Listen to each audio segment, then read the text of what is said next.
Hey guys, today I'm going to talk to you about two engineering achievements that came out of World War II. My first achievement is napalm. Napalm is a highly flammable sticky jelly used in incendiary bombs and flamethrowers, consisting of gasoline thickened with special soaps.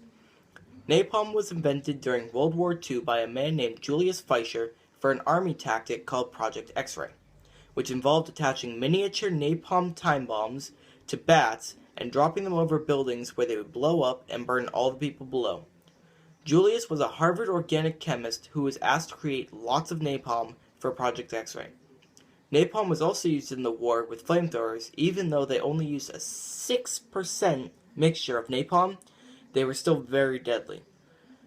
Napalm had an effect of tearing families apart in the war because families were burned to death by flamethrowers or napalm strikes. Napalm had a very big effect on the environment because it drained all the oxygen out of the air and in return replaced it with lots of carbon monoxide. My second achievement is the depth charge. The depth charge is an explosive charge designed to be dropped from a ship or aircraft and to explode underwater at a preset depth, used for attacking submarines. At the start of World War II, depth charges were essentially the same weapon as from the end of World War I. Development concentrated on increasing the depth at which a submarine might be successfully attacked and improvements to the sinking speed of the depth charges. The depth charge was invented by a man named Herbert Taylor.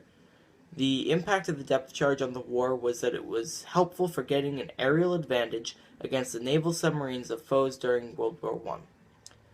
The impact on the society was that people could feel a little bit safer because they wouldn't have to worry so much about people coming by sea to infiltrate the land, and if a depth charge fell out of the plane, nothing would really happen other than making a very big dent in the concrete because the charges had timers on them that would detonate after the explosive reached a certain depth in pressure from being dropped below the ocean.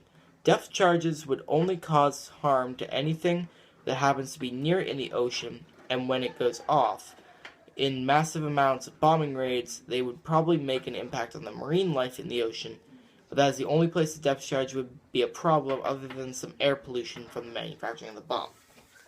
So going back to the impact on the society with it falling out of a plane and hitting the ground, the reason it wouldn't explode is because the depth charge has a special timer on it that it ignites the primer when the bomb reaches a certain pressure from the water around it, because when you go deep below the ocean, the waters squeeze the further you go down.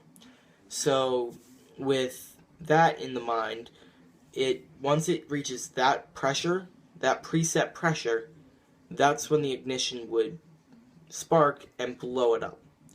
So unless somehow it gained all that pressure from hitting the ground from falling out of a plane, it wouldn't explode. It would just make a big dent in the concrete from where it hit the ground. And that's my presentation.